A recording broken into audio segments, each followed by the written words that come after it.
Sir, ಇವತ್ತು ಸಂತೋಷ ವ್ಯಕ್ತಪಡಿಸಬೇಕಾಗಿರ್ತಕ್ಕಂಥ ದಿನ ಆಗಬೇಕಾಯಿತು. ಇತಿಹಾಸದ ಸುವರ್ಣಾಕ್ಷರಗಳಲ್ಲಿ ಬರೆದಿಡ್ತಕ್ಕಂಥ ಕೆಲಸ ಆಗಬೇಕಾಯಿತು.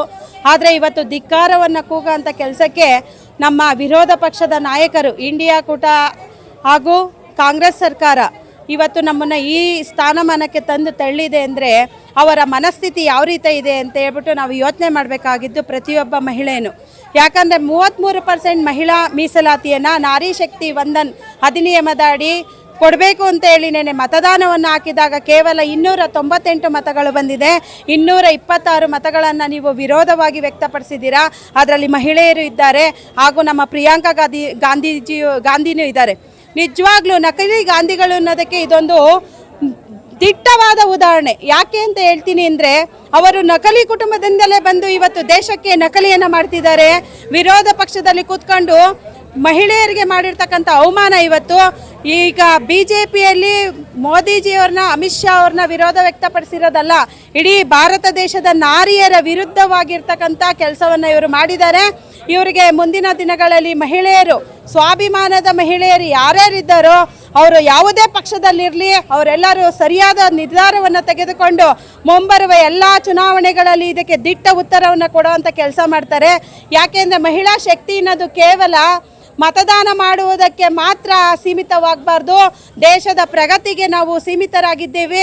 ಅನೇಕ ವಿಚಾರಗಳನ್ನು ಹಂಚಿಕೊಂಡು ಸಮಾಜಕ್ಕೆ ಒಳ್ಳೆಯ ಸುಧಾರಣೆಯನ್ನು, ಭ್ರಷ್ಟಾಚಾರ ಮುಕ್ತ ಭಾರತವನ್ನು ಈಗ ಏನು ನಮ್ಮ ನರೇಂದ್ರ ಮೋದಿಜಿಯವರು ಮಾಡ್ತಿದ್ದಾರೆ, ಅವರಿಗೆ ನಾವು ಮಹಿಳೆಯರೆಲ್ಲ ಬಲ ಕೊಟ್ಟು 33% ಆಗಿದ್ದರೆ 850 ಸಂಸದರ ಜೊತೆ ಮಹಿಳೆಯರು ಕೂತ್ಕೊಂಡು ಅರ್ಧಕ್ಕರ್ಧ ಜನ ಸಂಸತ್ತು ಎಷ್ಟು ಸುಂದರವಾಗಿ, ವಿಧಾನಸೌಧ ಎಷ್ಟು ಸುಂದರವಾಗಿರ್ತಿತ್ತು. ನಾರಿಯರು ಇಲ್ಲದೆ ಇರ್ತಕ್ಕಂಥ ಭಾರತನ ನೆನಪಿಸಿಕೊಳ್ಳುವುದಕ್ಕಾದರೂ ಸಾಧ್ಯ ಆಗುತ್ತಾ? ಯತ್ರ ನಾರಿಯಂತೆ ಪೂಜ್ಯಂತೆ ತತ್ರ ದೇವತಾ ಲಾಂಛನಃ ಅಂತ ಏನು ಕೇಳ್ತಾರೆ. ಎಲ್ಲಿ ಹೆಣ್ಣು ಮಕ್ಕಳನ್ನು ಪೂಜೆ ಮಾಡ್ತಾರೋ ಆ ಭಾಗದಲ್ಲಿ ಹೆಣ್ಣಿಗೆ ತುಂಬ ಗೌರವ ಇರುತ್ತೆ, ಆ ದೇಶ ಅಭಿವೃದ್ಧಿವಂತ ಹೋಗುತ್ತೆ. ಅಂಥ ದೇಶದಲ್ಲಿ ಹುಟ್ಟಿದ ನೀವು ಯಾವುದೋ ವಿದೇಶದಿಂದ ಬಂದಿರೋ ಮಹಿಳೆಯರು ಅನ್ನೋದಕ್ಕೆ ಸಾರ್ಥಕ ಮಾಡಿಬಿಟ್ರಲ್ಲ. ಇವತ್ತು ನಮ್ಮನ್ನು ಎಷ್ಟು ಹೊಟ್ಟೆ ಉರಿತಾ ಇದೆ ಅಂದರೆ, ಇವತ್ತು ಹಾಲು ಕುಡಿದು ಸಂಭ್ರಮ ಪಡಬೇಕಾಗಿರೋರು ಹಾಲಾಹಲವನ್ನು ಹೊರ ಹಾಕೋಂಥ ಕೆಲಸವನ್ನು ನೀವತ್ತು ಮಾಡಿದ್ದೀರಾ.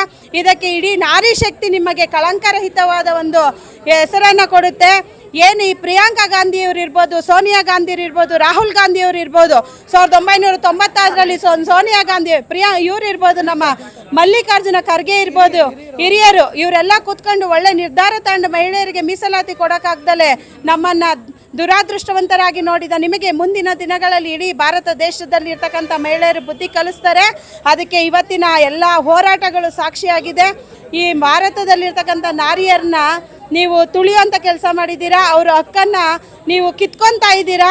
ಈ ರೀತಿ ಹೋರಾಟ ಮಾಡೋದ್ರ ಮುಖಾಂತರ ನಿಮಗೆ ಸರಿಯಾದ ಎಚ್ಚರಿಕೆಯನ್ನು ಕೊಡ್ತಾ ಇದ್ದೀವಿ. ಮುಂದೆ ಈ 2029ಕ್ಕೆ 33% ಮಹಿಳಾ ಮೀಸಲಾತಿ ಕೊಟ್ಟಿಲ್ಲ ಅಂದ್ರೂ ಪರವಾಗಿಲ್ಲ, 430 ಸೀಟುಗಳನ್ನು BJP ಮಿತ್ರ ಪಕ್ಷಗಳು ಸೇರ್ಕೊಂಡು ರಚನೆ ಮಾಡಿ 2029ಕ್ಕೆ 33% ಮಹಿಳಾ ಮೀಸಲಾತಿಯನ್ನು ಇದೇ ನಮ್ಮ ನರೇಂದ್ರ ಮೋದಿಜಿಯವರು ಮತ್ತೆ ಜಾರಿ ಮಾಡೇ ಮಾಡ್ತಾರೆ ಅನ್ನೋ ಆತ್ಮವಿಶ್ವಾಸ, ನಂಬಿಕೆಯಿಂದ ಈ ಮಾತನ್ನು ಹೇಳ್ತೀನಿ. ಮಂಜುಳಾ ಸುರೇಶ್, ನೆಲಮಂಗಲ ತಾಲೂಕು ಮಹಿಳಾ ಮೋರ್ಚಾ ಅಧ್ಯಕ್ಷರು.